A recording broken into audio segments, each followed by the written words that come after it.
I am Matt Miano, the broadcast coordinator for Judicial Watch, and with me today I have Tom Fitton, president of Judicial Watch. Tom, there seems to be a lot of activity going on this week in Washington with respect to the impeachment resolution, hearings, whatever you want to call it. Can you fill our viewers in on what's going on? Well, Nancy Pelosi's taken a step back from the full coup press that she had been pursuing with Adam Schiff. Secret hearings, no rights for the president. Now she's manufactured this resolution to kind of ratify this inappropriate misuse of government resources to target President Trump. But there's still no rights for President Trump. The resolution that's going to be considered this week by the House essentially ratifies everything that Adam Schiff has been doing, allows him to continue to do it, and maybe, just maybe, the president might be able to participate in proceedings further down the road. Even that isn't guaranteed. So this isn't really an impeachment resolution. They're not even calling it an impeachment resolution.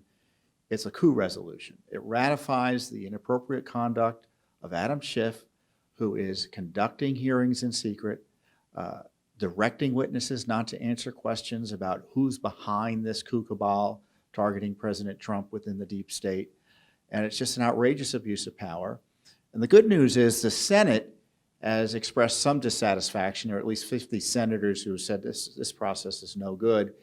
And Nancy Pelosi is trying to fix the situation politically. But the good news is they're seeing pressure from voters. They're seeing pressure from the Senate. The question is, will they continue their abuse and seek to overthrow the president? So this is not an impeachment vote. It's just a vote to legitimize what they've already been doing up to the current point. In fact, it's largely silent on what Schiff has been doing.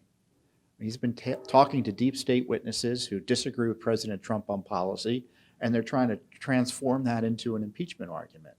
And I'm sorry, you can put lipstick on a pig, but it's still a coup.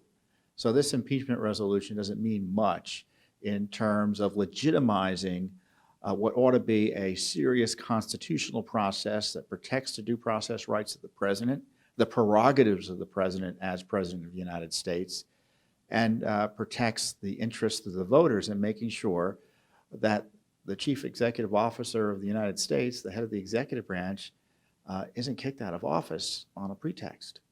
We also got new documents this week about the Lisa Page, Peter Strzok saga. Do you mind filling in our viewers on what we found?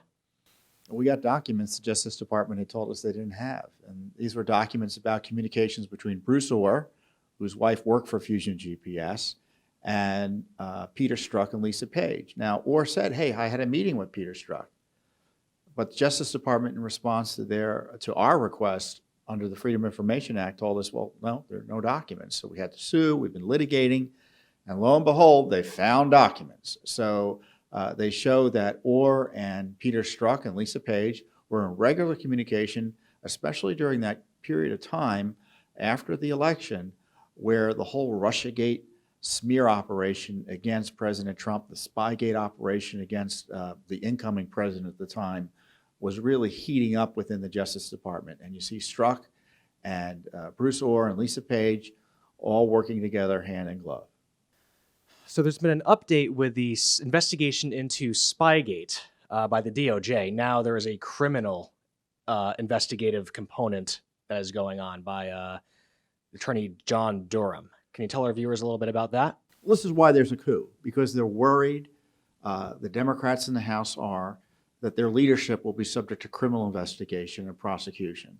And sure enough, John Durham, the U.S. Attorney from Connecticut, who was designated by Attorney General Barr to investigate the origins of the spying on President Trump, the targeting of President Trump to see if there was any misconduct there, has found evidence that suggests there could be crimes.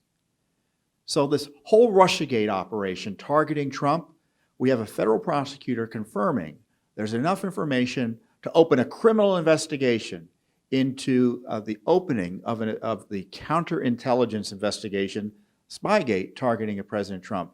It's a major development. I don't know if there'll be any prosecutions ultimately, but there's evidence of crimes taking place, and it helps explain why the coup cabal is operating in the House, because they don't want the Justice Department to be able to focus on Biden, Clinton, Obama, McCabe, Brennan, Clapper, Susan Rice, Loretta Lynch, Bruce Ohr, Nellie Ohr, Glenn Simpson, the whole gang. And they're trying to protect them, and they're trying to protect themselves because, of course, the Democratic Party, literally the Democratic National Committee, was also involved in the spy operation against President Trump. The biggest corruption scandal in American history, and this impeachment is a massive obstruction of justice of the investigation into it.